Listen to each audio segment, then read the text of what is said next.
కల్వకుంట్ల చంద్రశేఖరరావు కేసీఆర్ పేరు మరి తెలంగాణ రాష్ట్ర వ్యాప్తంగానే కాదు దేశవ్యాప్తంగా బాగా సుపరిచితమైన పేరు.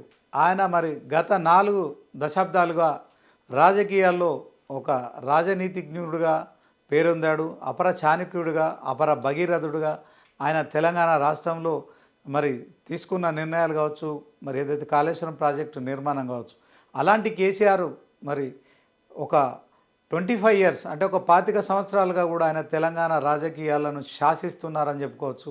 ఎందుకంటే టీడీపీ ప్రభుత్వంలో మంత్రి పదవి ఇవ్వలేదనే అక్కస్తో కావచ్చు, తర్వాత తనకు మంత్రి పదవి చంద్రబాబు ఇవ్వలేదని అలిగి అప్పుడు డిప్యూటీ స్పీకర్ పదవికి రాజీనామా చేశాడని జరిగిన ప్రచారం కావచ్చు. అయితే మొత్తానికి తెలంగాణ వాదాన్ని ఎత్తుకునే ధైర్యం చేయడం కావచ్చు, మొత్తానికి కేసీఆర్ పేరు చరిత్రలో స్థిరస్థాయిగా ఉండేలా చేసిందని చెప్పడంలో ఎలాంటి సందేహం లేదు. ఎందుకంటే ఆయన ఒక ధైర్యమైన నిర్ణయం తీసుకున్నాడు.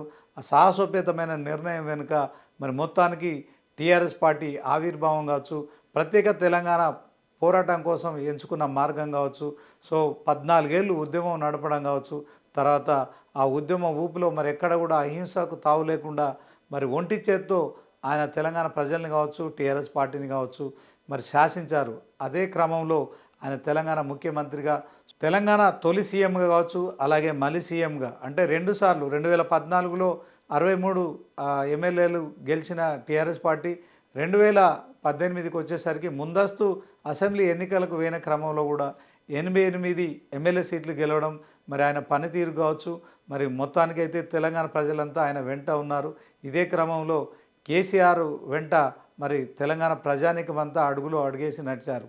అయితే కేసీఆర్ మరి ఏదైతే ఉద్యమం తీసుకున్న సమయంలో 2006లో కావచ్చు, 2007లో కావచ్చు, ఒకవైపు అమెరికాలో ఉద్యోగం చేస్తున్న కవిత కావచ్చు, తర్వాత కేటీఆర్ కావచ్చు, సో తెలంగాణ ప్రత్యేక రాష్ట్రం ఖచ్చితంగా సాకారం అవుతుందనే ఆలోచనతోనే వాళ్ళంతా కూడా కేసీఆర్ అడుగులో అడుగు వేయడానికి, మరి కేసీఆర్ వెంట నడవడానికి మరి కృత నిశ్చయంతో అమెరికాలో చేస్తున్న ఉద్యోగాలు వదిలి వాళ్ళు కూడా మరి సొంతగా కేసీఆర్తో బీఆర్ఎస్ పార్టీలో చేరడమే కాకుండా మొత్తానికి కన్న కూతురు కవిత కావచ్చు, కన్న కొడుకు కేటీఆర్ కావచ్చు, ఇద్దరు కూడా కేసీఆర్ అడుగు జాడల్లో నడుస్తున్నారు. అదే క్రమంలో అల్లుడు హరీష్ రావు గురించి కూడా మనకు తెలిసిందే.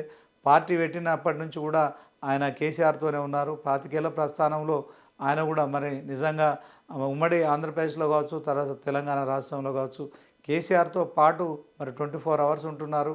తర్వాత ఆయన కేసీఆర్ కుడి భుజం అనడంలో కూడా ఎలాంటి సందేహం లేదు. ఇలాంటి క్రమంలో మరి హరీష్ రావు పాత్ర కావచ్చు, కేటీఆర్ పాత్ర కావచ్చు, కవిత కావచ్చు, ఆ తర్వాత మరి ఎంపీగా మరి కేసీఆర్ మరి ఎంపీగా చేసిన రాజ్యసభ సభ్యులు ఎవరైతే ఉన్నారో సంతోష్ కుమార్ కూడా మరి కేసీఆర్కు అన్న కొడుకు. సో ఆయనకు కూడా మొత్తానికి కుటుంబంలో మరి ఒకరికి కాకుండా కేసీఆర్తో పాటు హరీష్ రావు కావచ్చు, కేటీఆర్ కావచ్చు, కవిత కావచ్చు, సంతోష్ రావు కావచ్చు, మొత్తానికి కేసీఆర్తో పాటు 5గురికి ఒకే కుటుంబం నుంచి పదవులు ఇచ్చి మొత్తానికి తెలంగాణ ప్రజల విషయంలో కావచ్చు, తర్వాత మరి ఈ పార్టీ పదవుల విషయంలో కావచ్చు, సో దాంట్లో అవకాశాలు ఇవ్వడంలో కావచ్చు, కొంత కేసీఆర్కి అయితే మరి కుటుంబానికి సంబంధించిన అంశంలో మరి ఖచ్చితంగా కొంత స్వార్థం అనేది అయితే కనిపించింది. అయినప్పటికీ కూడా కవిత కావచ్చు, మరి కేటీఆర్ కావచ్చు, హరీష్ రావు కావచ్చు, సంతోష్ రావు మినహా వీళ్ళు ముగ్గురు కూడా ప్రజాక్షేత్రంలో తమకంటూ ఒక ఉనికిని చాటుకున్నారు, గుర్తింపుని తెచ్చుకున్నారు. సో దాంట్లో ఎలాంటి సందేహం లేదు. హరీష్ రావు మరి గతంలో కేసీఆర్ సిద్దిపేట నియోజకవర్గం నుంచి ఎమ్మెల్యే గెలిచారు. సో ఆయన అనుంగు అనుచరుడుగా, అనుంగు శిష్యుడుగా మరి సిద్దిపేట నుంచి పోటీ చేస్తున్న క్రమంలో మరి మామ పేరును నిలబెడుతూ సిద్దిపేటలో ఖచ్చితంగా హరీష్ రావు పాగా వేశాడని చెప్పుకోవచ్చు. బీజేపీ కాంగ్రెస్లు ఎంత హేమహేమీలైన అభ్యర్థులు నిలిపినప్పటికీ కూడా ఆయన ఎప్పుడైతే బీఆర్ఎస్ పార్టీ గతంలో ఉన్న టీఆర్ఎస్ పార్టీ టికెట్పై పోటీ చేశాడో అప్పటి నుంచి క్రమంగా గెలుస్తూ వస్తున్నాడు. ఇదే మరి సిద్దిపేటలో హరీష్ రావు కొత్త రికార్డులు సాధించారని చెప్పుకోవచ్చు. తెలంగాణ రాష్ట్రంలో మొత్తానికి కేసీఆర్ది ఒక రికార్డు అయితే దాంతో సమానంగా హరీష్ రావు రికార్డు కూడా ఉంటుంది. సో మొత్తానికి మరి కేసీఆర్ వెంట 24 అవర్స్ ఉంటూ మరి ఆయనకు ప్రతి క్షణం మరి ఆయనకు అనుంగు శిష్యుడిగా కావచ్చు, అనుంగు అనుచరుడుగా కావచ్చు, సహచరుడుగా కావచ్చు, తర్వాత మరి సొంత కొడుకు కన్న కొడుకు కేటీఆర్ కంటే ఎక్కువ కూడా సంతోష్ రావు ఆయనను కనిపెట్టుకొని ఉంటున్నారు. సో మొత్తానికి సంతోష్ రావు విషయంలో కూడా కేసీఆర్ రాజ్యసభ పదవి ఇవ్వడం కావచ్చు. సో దీంట్లో కన్న కూతురు కవితకు కూడా ఒకసారి నిజామాబాద్ ఎంపీగా పోటీ చేసేందుకు అవకాశం ఇవ్వడం కావచ్చు. మరోసారి నిజామాబాద్లో ఓడిపోయిన తర్వాత ఆమెకు మరి ఎమ్మెల్సీ ఇవ్వడం కావచ్చు. సో మొత్తానికి కేసీఆర్ అయితే కుటుంబం విషయంలో చేస్తున్న దాంట్లో ప్రజలు కూడా కొంత మరి ఆయన తీసుకున్న నిర్ణయాలను కూడా మరి సమర్థించారు. ఆ క్రమంలో మరి వాళ్ళ వారసులు ఎవరైతే ఉన్నారో హరీష్ రావు కావచ్చు, కేటీఆర్ కావచ్చు, కవిత కావచ్చు, రాజ్యసభ సభ్యులు సంతోష్ రావు కావచ్చు, వీళ్ళందరినీ కూడా ఆదరించారు. సో ప్రజల నుంచి ఎలాంటి వ్యతిరేకత అయితే వ్యక్తం కాలేదు. ఆ రకంగా కేసీఆర్ ఒక అప్రతిహతమైన యాత్ర కొనసాగిస్తున్నారు. 14 ఏళ్ళు ఉద్యమం చేయడం మామూలు విషయం కాదు. ఎందుకంటే తెలంగాణ రాష్ట్రం వచ్చుడో కేసీఆర్ సచ్చుడో అని చెప్పి కూడా ఒక నినాదం ఒక దశలో రావడమే కాకుండా మరి ఉద్యమం అనేది పులి మీద స్వారీ లాంటిది. ఆ ఉద్యమం కనుక మరి ఆపేస్తే ఖచ్చితంగా పులి మీద స్వారీ చేస్తున్న క్రమంలో మరి ఆ ఉద్యమాన్ని కనుక ఆపినట్టయితే ఆ పులే ఖచ్చితంగా చంపి మరి ఖచ్చితంగా ఈ అంశంలో తీవ్రతరం దాల్చుతున్న ఉద్యమం మరి ఎక్కడైతే తనకు మైనస్గా మారుతుందని కూడా మరి అప్పుడు జరిగిన ప్రచారం ఏదైతే ఉందో కేసీఆర్ మరి ఎక్కడ కూడా వెన్ను చూపకుండా మొత్తానికి 11 రోజుల పాటు తెలంగాణ సాధన కోసం ఆమరణ నిరాహార దీక్ష చేసి ఖచ్చితంగా మరి తెలంగాణ సాధించారు. అది ఆయన జీవితంలో మరి మొట్టమొదటగా ఒక ప్రత్యేక రాష్ట్రం సాధించడం కావచ్చు, 60 ఏళ్ళ తెలంగాణ ప్రత్యేక రాష్ట్ర కళను సాకారం చేయడం కావచ్చు. కేసీఆర్ నిజంగా కృతకృత్యుడే అని చెప్పుకోవచ్చు. చరిత్రలో ఆయన పేరు భారతదేశంలో కాదు మరి తెలంగాణ చరిత్రలో కూడా సువర్ణాక్షరాలతో లిఖించదగ్గది అనేది ఉండడంలో కూడా ఎలాంటి సందేహం లేదు. అలాంటి కేసీఆర్ మరి ఖచ్చితంగా దళితుడిని ముఖ్యమంత్రిని చేస్తానని ఎన్నికల సమయంలో కావచ్చు, ప్రచార సమయంలో కావచ్చు, ఉద్యమ సమయంలో చెప్పిన అంశం ఏదైతే ఉందో సో మరి 2014లో బీఆర్ఎస్ పార్టీ అధికారంలోకి వచ్చిన తర్వాత అప్పుడున్న టీఆర్ఎస్ పార్టీకి సంబంధించిన అంశంలో మరి కేసీఆర్ ముఖ్యమంత్రిగా మరి ప్రమాణ స్వీకారం చేసే క్రమంలో మరి వచ్చిన రాష్ట్రాన్ని ఖచ్చితంగా సుపరిపాలన దిశగా మరి పాలించాలని ఆయన చేసిన కార్యక్రమం ఏమైతే తెలంగాణ ప్రజలంతా కూడా యాక్సెప్ట్ చేశారు. సో ఆయన ముఖ్యమంత్రి అయిన తర్వాత దళిత ముఖ్యమంత్రి అనే పదం ఏదైతుందో కేవలం ప్రతిపక్షాలు మాత్రమే వాడారు తప్ప తెలంగాణ ప్రజలు ఖచ్చితంగా ఆయనను ముఖ్యమంత్రిగా యాక్సెప్ట్ చేశారు.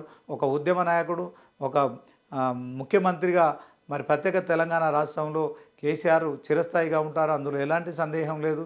మరి అదే క్రమంలో ముఖ్యమంత్రిగా పనిచేసిన 9 సంవత్సరాల 4 నెలల కాలంలో కూడా ఆయన తెలంగాణ రాష్ట్రాన్ని జీడిపిలో కావచ్చు, అభివృద్ధిలో కావచ్చు, సంక్షేమ పథకాల్లో కావచ్చు దేశంలో ఎక్కడ లేని విధంగా అభివృద్ధి చేశారు. అదే క్రమంలో కాళేశ్వరం లాంటి ప్రాజెక్టులు కావచ్చు, మిషన్ భగీరథ కావచ్చు, మిషన్ కాకతీయ కావచ్చు, సో ఇలాంటి కార్యక్రమాలు, రైతు బంధు కావచ్చు, దళిత బంధు కావచ్చు, ఇంకా చెప్పుకుంటూ పోతే కళ్యాణ లక్ష్మి కావచ్చు, ఇలాంటి పథకాలు ఎన్నో విలక్షణమైన విశిష్టమైన పథకాలను కూడా ఆయన ప్రవేశపెట్టారు. ఆ రకంగా తెలంగాణ ప్రజలను ఆయన నిజంగా ఆకట్టుకున్నారు.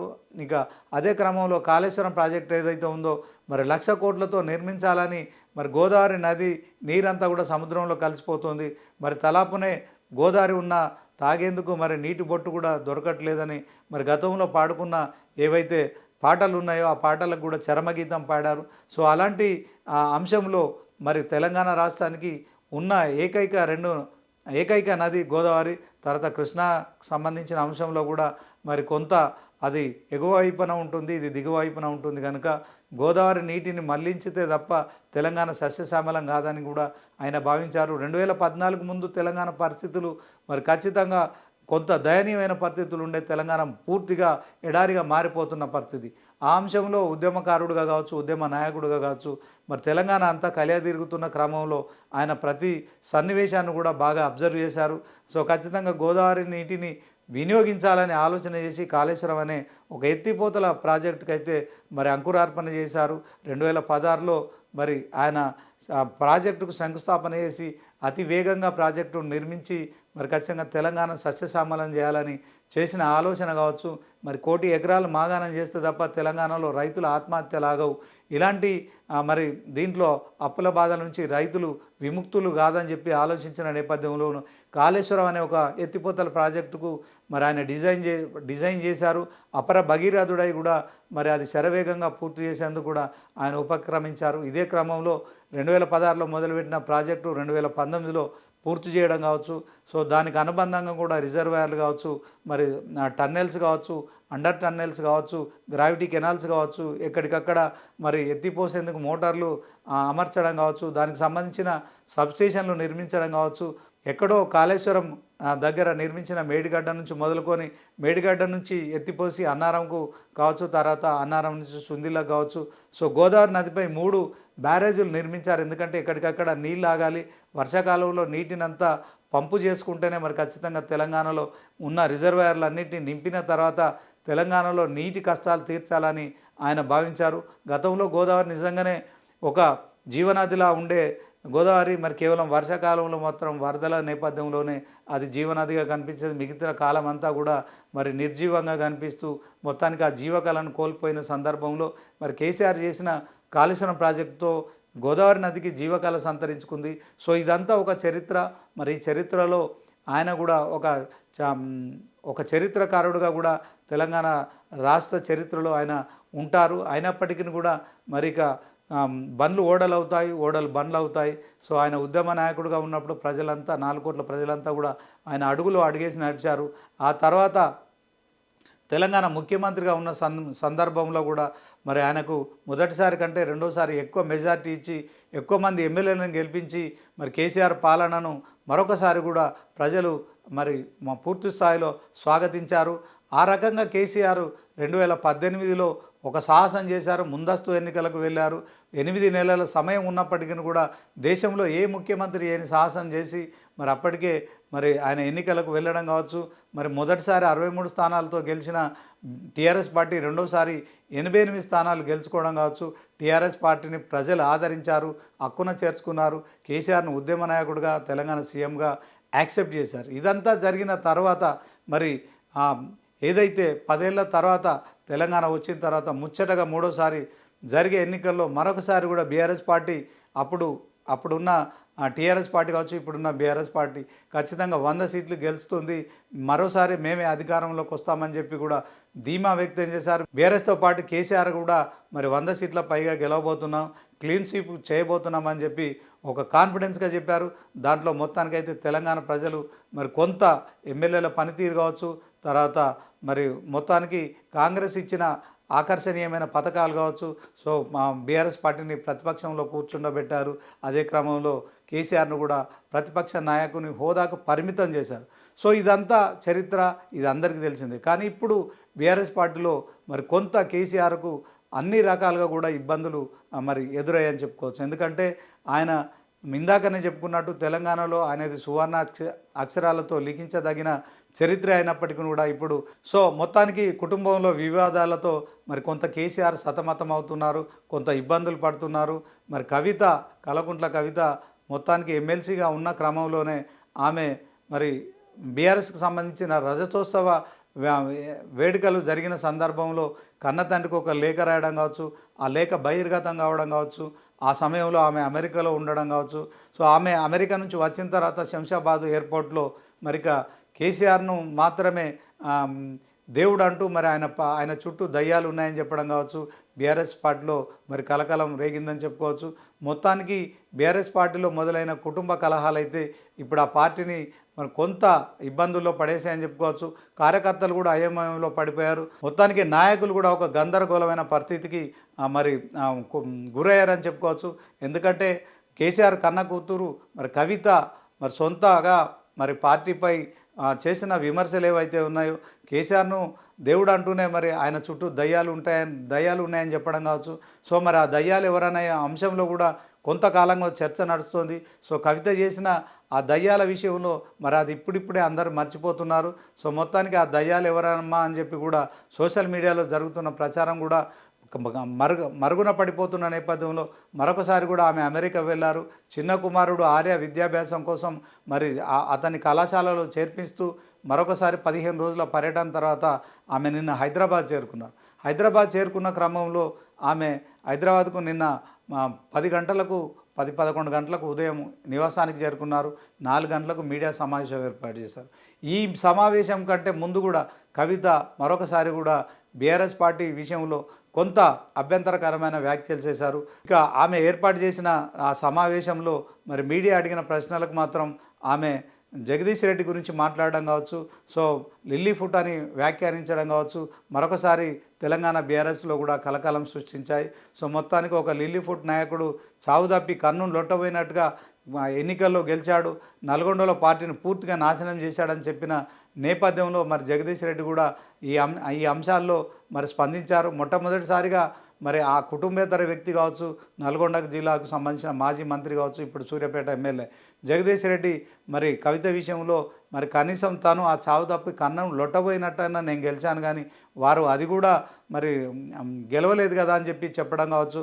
మొత్తానికి కవిత మరి మాజీ ముఖ్యమంత్రి కూతురు, ఎట్ ద సేమ్ టైం మరి ఏకైక కుమార్తె కనుక కవిత విషయంలో జగదీష్ రెడ్డి చేసిన వ్యాఖ్యల విషయంలో కూడా కేసీఆర్ మందలించారని చెప్పి కూడా జరిగిన ప్రచారం కావచ్చు.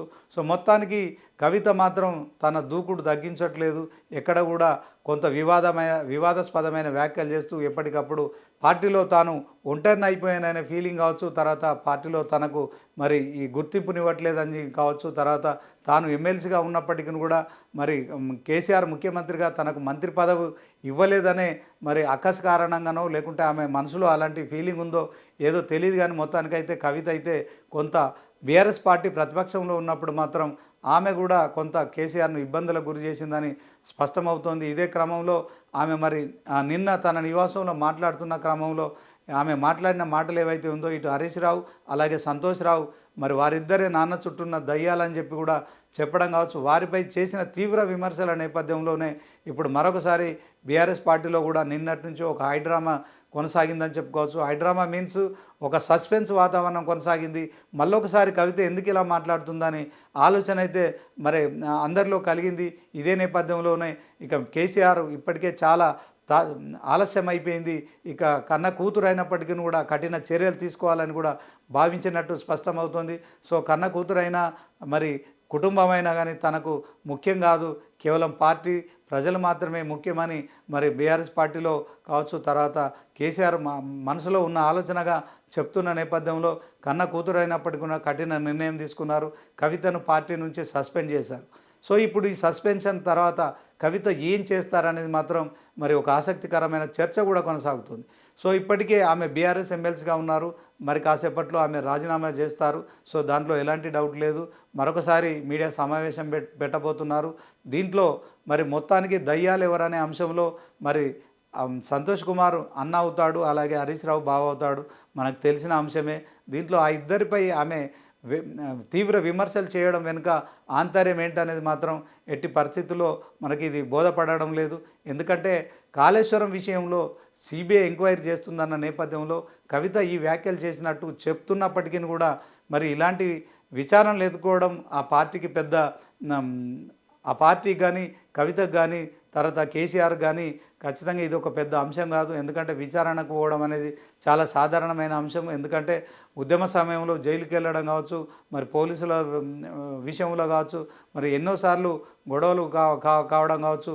అదే క్రమంలో మొన్న జస్టిస్ పీస్ ఘోష్ కమిషన్ విచారణకు సంబంధించిన అంశంలో కేసీఆర్, హరీష్ రావు, అప్పుడు మరి ఆర్థిక శాఖ మంత్రిగా ఉన్న ఈటల రాజేందర్ వీళ్ళందరూ కూడా ఆ విచారణకు వెళ్ళొచ్చారు. సో దీంట్లో కవిత కూడా సిబిఐ విచారణకు అటెండ్ అయ్యారు, ఈడీ విచారణకు అటెండ్ అయ్యారు లిక్కర్ కేసులో. మొత్తానికి అప్పుడు కొంత మరి రాష్ట్ర బీఆర్ఎస్ పార్టీ కూడా మరి ఏదైతే ఇబ్బందులు పడిందో, సో కవిత ఆమె తప్పు చేసిందా లేకుంటే ఆమె లిక్కర్ కేసులో నిందితురాలా అనే పక్కకు పెడితే సుమారు 5.5 నెలల పాటు ఆమె తీహార్ జైల్లో గడపడం కావచ్చు. సో ఆ తీహార్ జైల్లో గడిపినప్పటికీ కూడా అప్పుడు పార్లమెంట్ ఎన్నికల్లో మరి పార్టీకి నష్టం జరిగింది. గతంలో ఎన్నడూ లేని విధంగా అంటే 2001 నుంచి కావచ్చు, తర్వాత 2025 వరకు చూసుకుంటే అంటే 2024 ఎన్నికల వరకు చూసుకుంటే ఖచ్చితంగా లోక్సభలో బీఆర్ఎస్ పార్టీకి సంబంధించిన అభ్యర్థులందరినీ కూడా తెలంగాణ ప్రజలు ఓట్లేసి గెలిపించారు. సో ఒక దశలో 2 ఎంపీలు మాత్రమే ఉన్న సందర్భం, మరొక దశలో 9 మంది ఎంపీలు కూడా గెలిచారు. ఎందుకంటే తెలంగాణ ప్రజలందరి గలం పార్లమెంటులో వినిపించాలి కనుక ఎంపీలను కూడా గెలిపించాలని తెలంగాణ ప్రజలంతా కూడా గెలిపించి పంపించారు. అదే క్రమంలో మరి తీహార్ జైలుకు వెళ్ళిన కవితకు కూడా మొత్తానికి నిజామాబాద్ ప్రజలు కూడా ఒకసారి ఎంపీగా గెలిపించారు, మరొకసారి మరి ఆమె ఓడిపోయారు. ధర్మపురి అరవింద్ ఎంపీగా గెలిచారు. అయినప్పటికీ కూడా కేసీఆర్ ఎక్కడ కూడా కన్న కూతురిని తక్కువ చూసుకోకుండా ఆమెకు స్థానిక సంస్థల ఎన్నికల మరి ఎమ్మెల్సీగా కూడా మరి గెలిపించారు. ఇదంతా బీఆర్ఎస్ పార్టీ కేసీఆర్ సంబంధించిన అంశంలో కన్న కూతురికి ఒక న్యాయం చేశాడని చెప్పుకోవచ్చు. అయితే ఆ ఎంత న్యాయం చేసినప్పటికీ కూడా ఆమె సంతృప్తి పడలేదని స్పష్టమవుతోంది. ఈ సంతృప్తి వెనుక మరి ఆమెకు మంత్రి పదవి ఉందా, లేకుంటే ఇటు మరి బావ హరీష్ రావు కావచ్చు, అన్న కేటీఆర్ కావచ్చు, మరొక వైపు సంతోష్ రావు ఎంపీగా ఉన్న సంతోష్ రావు కావచ్చు, వీళ్ళందరికంటే తాను వెనుకబడిపోతున్నానా, తనకు పార్టీలో ప్రియారిటీ తగ్గిపోతుందా, సో దాంట్లో వాళ్ళతో పాటు తనను సమానంగా తండ్రి కేసీఆర్ చూసుకోలేకపోతున్నాడు అనే అసంతృప్తి కావచ్చు, మరి చాలా కాలంగా ఆమె అసంతృప్తితో రగిలిపోతున్నట్టు స్పష్టమవుతోంది. ఈ నేపథ్యంలోనే ఆమె ఒక ధిక్కార స్వరాన్ని పెంచారు. పార్టీకి సంబంధించిన అంశంలో కేసీఆర్ కూతురుగా ఆమె కొంత ఫ్రీడమ్ ఉంటుంది. ఎందుకంటే గతంలో ఎవరు టీఆర్ఎస్ పార్టీకి సంబంధించి కావచ్చు, బీఆర్ఎస్ పార్టీకి సంబంధించిన అంశంలో పార్టీ లైన్ దాటితే ఖచ్చితంగా కేసీఆర్ వేటేశారు. మనం 2014లో మరి స్టేషన్ గన్పూర్ ఎమ్మెల్యేగా గెలిచిన రాజయ్య గురించి మనకు తెలిసిందే. ఆయనకు మరొక దళిత ముఖ్యమంత్రిని చేయలేకపోయాను, కానీ దళిత ఉప ముఖ్యమంత్రిని చేద్దామని రాజయ్యకు మరి డిప్యూటీ సీఎం పదవి ఇచ్చిన సంగతి మనకు తెలిసిందే. ఇదే క్రమంలో ఆయనపై వచ్చిన ఆరోపణల నేపథ్యంలో కేసీఆర్ అప్పటి నుంచి మరి చాలా స్ట్రిక్ట్గా ఉన్నారు.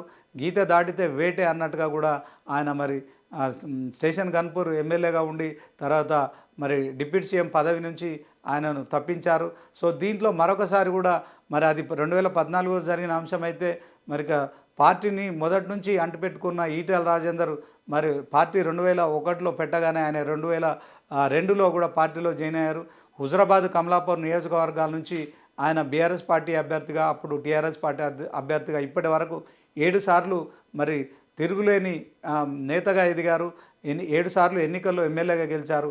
అలాంటి వ్యక్తికి మరి కేసీఆర్ క్యాబినెట్లో మొదటిసారి ఆర్థిక శాఖ మంత్రి ఇచ్చారు, తర్వాత వైద్య ఆరోగ్య శాఖ మంత్రి పదవి ఇచ్చారు. అయినప్పటికీ కూడా ఆయన విషయంలో కూడా కొన్ని ఆరోపణలు రావడంతో ఆయన క్యాబినెట్ పదవి నుంచి బర్తరఫ్ చేశారు కేసీఆర్ గారు. సో మొత్తానికి 2014 నుంచి కావచ్చు, తర్వాత 2021, 22 ప్రాంతంలో కావచ్చు కేసీఆర్ ఎవరిని కూడా మరి ఉపేక్షించలేదు. కవిత కన్న కూతురు కనుక కొంత మరి పార్టీని కావచ్చు, తర్వాత మరి కన్న కూతుర్ని కావచ్చు ఎలా సమన్వయం చేసుకోవాలనే దాంట్లో కొంత మౌనంగా ఉన్నారు.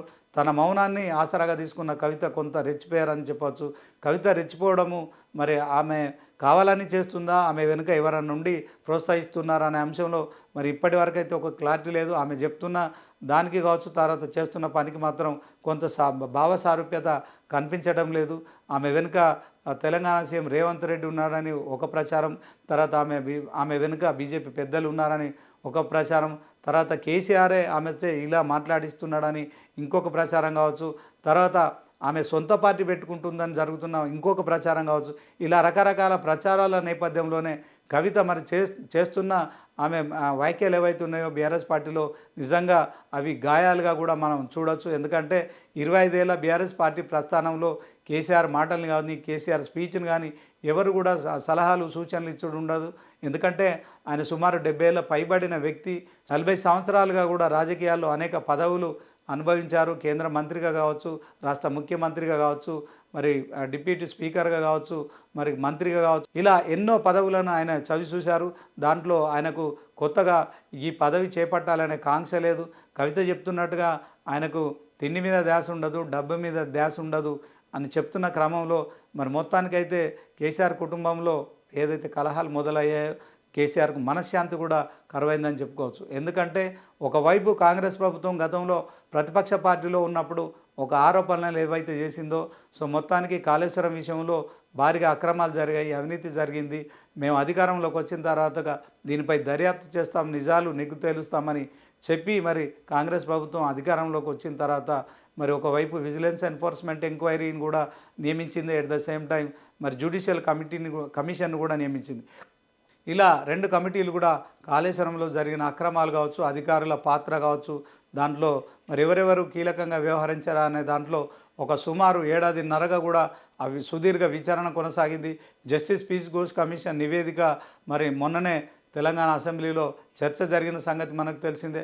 సో మొత్తానికి 665 పేజీలలో తెలంగాణ ప్రభుత్వం చెప్తున్న సారాంశం ప్రకారం కేసీఆర్ ఆదేశాలతోనే మేమంతా ఇది చేశామని చెప్పి ఇంజనీర్లు, అధికారులు అందరూ కూడా చెప్పినట్టు తెలుస్తుంది. సో ఆ క్రమంలో కేసీఆర్ జస్టిస్ పీస్ ఘోష్ నివేదికలో ఆయన ఒక దోషిగా ఉన్నారని చెప్పి కూడా కాంగ్రెస్ ప్రచారం చేసింది. అదే క్రమంలో అసెంబ్లీలో కాళేశ్వరం కమిషన్ నివేదికపై చర్చ జరుగుతున్న క్రమంలోనే హరీష్ రావుతో పాటు బీఆర్ఎస్ ఎమ్మెల్యేలంతా కూడా వాకౌట్ చేయడం కావచ్చు. తెలంగాణ సీఎం రేవంత్ రెడ్డి మరి ఖచ్చితంగా కాళేశ్వరంపై నిజాలు నిగ్గు తేల్చాలని సిబిఐకి అప్పగిస్తున్నామంటూ శాసనసభలో ప్రకటించడం కావచ్చు. దానిపైన మరి మొత్తానికి కేంద్ర హోంశాఖకు లేఖ రాయడం కావచ్చు. సో దాంట్లో ఇక సిబిఐ ఎంక్వైరీ చేస్తుందనే అంశంలో ఒక క్లారిటీ వస్తుంది. ఇదే క్రమంలో కన్న కూతురుగా మరి కేసీఆర్కు ధైర్యం చెప్పాల్సిన సమయంలో మరి కవిత మరొకసారి కూడా వివాదాస్పదమైన వ్యాఖ్యలు చేస్తూ దాంట్లో మరి బయటి వ్యక్తుల మీద మాట్లాడారు. సో అదంతా సమసిపోతుంది. కానీ హరీష్ రావు లాంటి వాళ్ళు కావచ్చు, తర్వాత సంతోష్ రావు లాంటి వాళ్ళు కావచ్చు, ముఖ్యంగా హరీష్ రావు విషయంలో కవిత చేసిన కామెంట్స్ ఏవైతే ఉన్నాయో అవి నిజంగా ఆక్షేపణీయమని చెప్పి ఇప్పుడు తెలంగాణ బీఆర్ఎస్లో నిజంగా ఒక అందరి అభిప్రాయంగా కనిపిస్తుంది. ఇదే క్రమంలో హరీష్ రావు అమెరికాలో ఉన్నారు, సంతోష్ రావు ఇంకా కేసీఆర్తో ఫామ్ హౌస్లోనే ఉన్నారు. సో ఆమె మరొకసారి కూడా నిన్న చేసిన కామెంట్స్ అయితే తెలంగాణ బీఆర్ఎస్ శ్రేణుల్లో మాత్రం మరొకసారి కలకలం సృష్టించాయి. సో కవిత కావాలని చేస్తుందా, లేకుంటే తెలిసి చేస్తుందా, తెలియక చేస్తుందా అనే అంశంలో మొన్నటి వరకు జరిగిన చర్చలు కావచ్చు. దీంట్లో కవిత కావాలని చేస్తుంది, తనను పార్టీ నుంచి బయటికి పంపించాలని చూస్తుంది. సో తను కనుక రాజీనామా చేసిపోతే మరి ఖచ్చితంగా తాను ఒంటరిదైపోతుంది కనుక పార్టీ నుంచి సస్పెండ్ చేశారనే ఒక సానుభూతి తనకు దొరకాలి కనుక అందుకోసమే తాను ఆ రకంగా కామెంట్స్ చేస్తూ మొత్తానికి పార్టీ విషయంలో కూడా ఆమె చేసిన కామెంట్స్ ఏవైతే ఉన్నాయో కేసీఆర్ చాలా సీరియస్గా తీసుకున్నారు. కేసీఆర్కు మరి సిబిఐ నోటీసులు ఇవ్వడం, సిబిఐ విచారణకు వెళ్ళడం అంటే పార్టీ ఉంటే ఎంత ఊడితే ఎంత అన్నట్టు మాట్లాడిన మాటలు ఏవైతే ఉన్నాయో బీఆర్ఎస్ పార్టీకి సంబంధించిన మరి అదొక మహావృక్షంగా మనం భావించవచ్చు.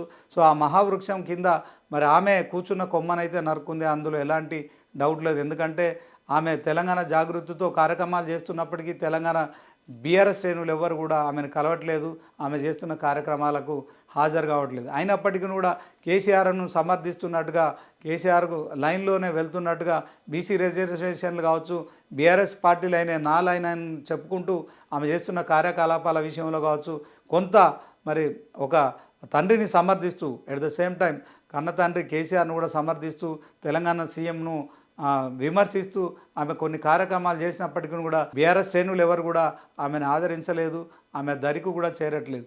అయితే తాను ఒంటరిదైపోయానని గమనించిన కవిత మాత్రం ఒక సంచలనమైన నిర్ణయం తీసుకున్నట్టు స్పష్టమవుతోంది. ఆ సంచలన నిర్ణయంలో భాగంగానే ఆమె ఖచ్చితంగా బీఆర్ఎస్ పార్టీలో ఉంటే తనను మరి ఒంటరిదాన్ని చేస్తున్నారు, తనకు తాను వెళ్ళిపోయేటట్టుగా అందరు బిహేవ్ చేస్తున్నారు. సో తను వెళ్లకుండా వాళ్ళ చేత తనను గెంటేయాలని చూసినట్టు స్పష్టమవుతోంది.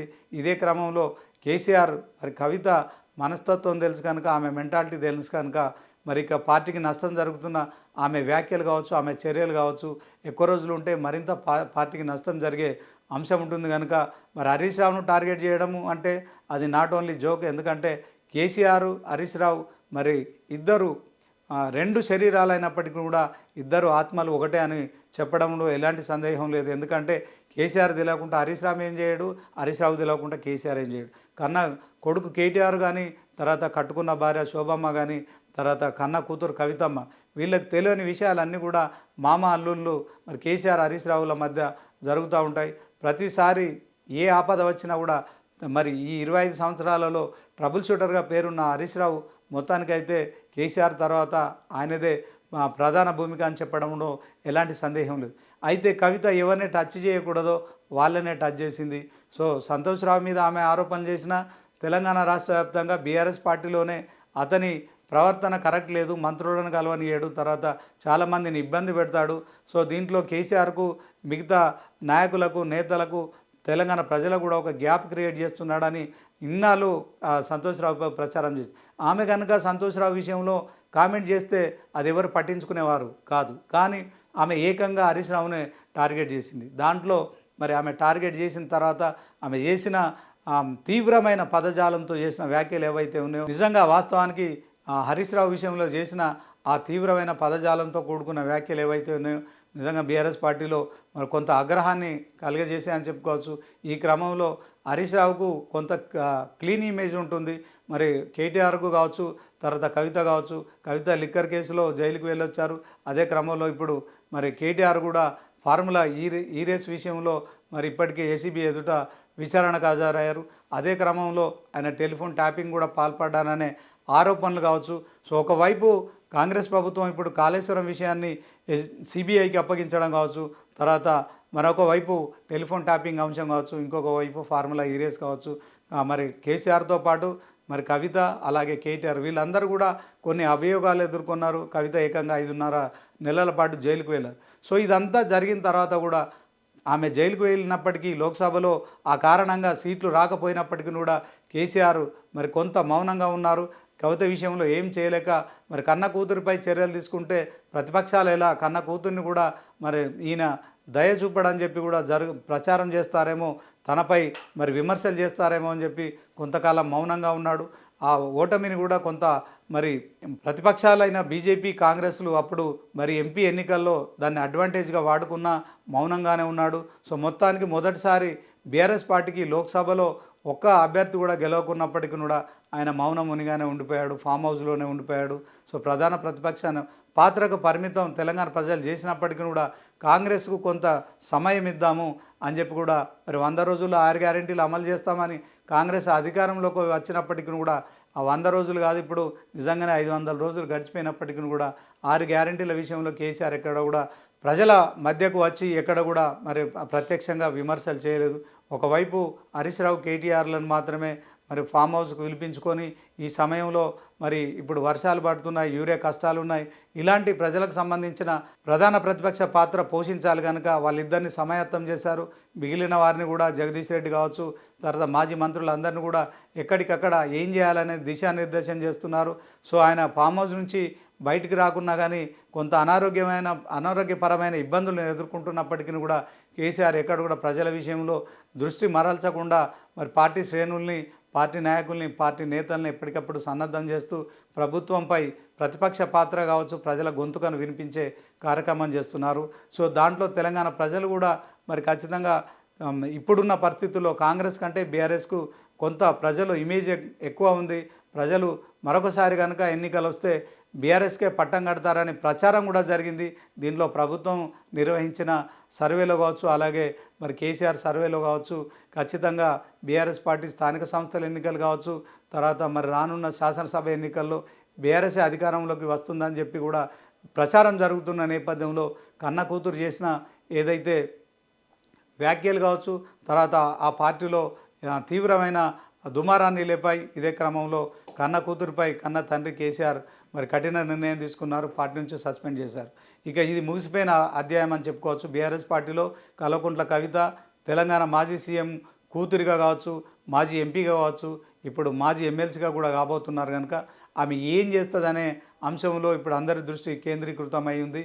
సో దీంట్లో ఆమె కొత్త పార్టీ పెడతారు అనే అంశం కూడా చర్చకు వస్తుంది. సో ఆమె కాంగ్రెస్లోకి వెళ్ళలేరు, ఎందుకంటే తెలంగాణ సీఎం రేవంత్ రెడ్డిని చాలా ఘాటైన పదజాలంతో కూడా ఆమె విమర్శించారు.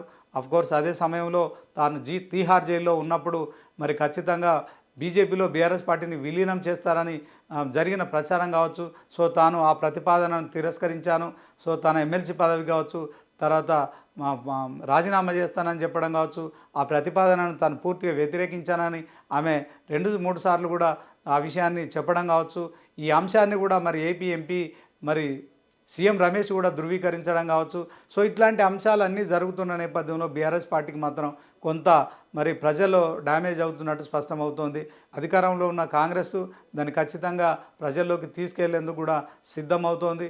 అదే క్రమంలో బీజేపీ కూడా మరి మొదటి నుంచి బీఆర్ఎస్ పాలన విషయంలో కావచ్చు, 10 ఏళ్ల కాళేశ్వరం లాంటి ప్రాజెక్టు మరి బీఆర్ఎస్ పార్టీ కావచ్చు, కేసీఆర్ కుటుంబానికి ఏటీఎంలా మారిందని చెప్పిన ప్రచారాలు ఏవైతున్నాయో మొత్తానికి తెలంగాణ సీఎం రేవంత్ రెడ్డి కాళేశ్వరం విషయంలో సిబిఐకి అప్పగించిన తర్వాత కొంత బీఆర్ఎస్ పార్టీలో కలకలం మొదలైంది. సో మొత్తానికి మరొకసారి కేసీఆర్ జైలుకు వెళ్తారా అనే ప్రచారం కూడా జరుగుతుంది. సిబిఐ నిష్పక్షపాతంగా ఖచ్చితంగా ఈ దర్యాప్తు చేస్తే కనుక ఎక్కడో ఒక చోట మరి కుటుంబ సభ్యులతో పాటు కాళేశ్వరం ప్రాజెక్టు నిర్మాణంలో హరీష్ రావు మరి పాత్ర కీలకంగా మనం చెప్పుకోవచ్చు. అదే క్రమంలో ఆయన భారీ నీటిపారుదల శాఖ మంత్రిగా 2014 నుంచి 2018 వరకు పనిచేశారు. ఇదే క్రమంలో మరి ఆయన భారీ నీటిపారుదల శాఖ మంత్రిగా పనిచేసిన క్రమంలో కాళేశ్వరం దగ్గర ఎంత హార్డ్ వర్క్ చేశారో మనందరికీ తెలిసిందే. సో ఒక 3 ఏళ్లలో అంత పెద్ద ప్రాజెక్టు నిర్మించడం, 3 ప్రాజెక్టులు కూడా గోదావరి నదిపై నిర్మించడం ఒక సాహసోపేతమైన అంశమే అయినప్పటికీ కూడా అప్పుడున్న పరిస్థితులకు అనుగుణంగా తెలంగాణ ప్రజలు మరొకసారి బీఆర్ఎస్ పార్టీని ఆదరించిన సంగతి మనకు తెలిసిందే.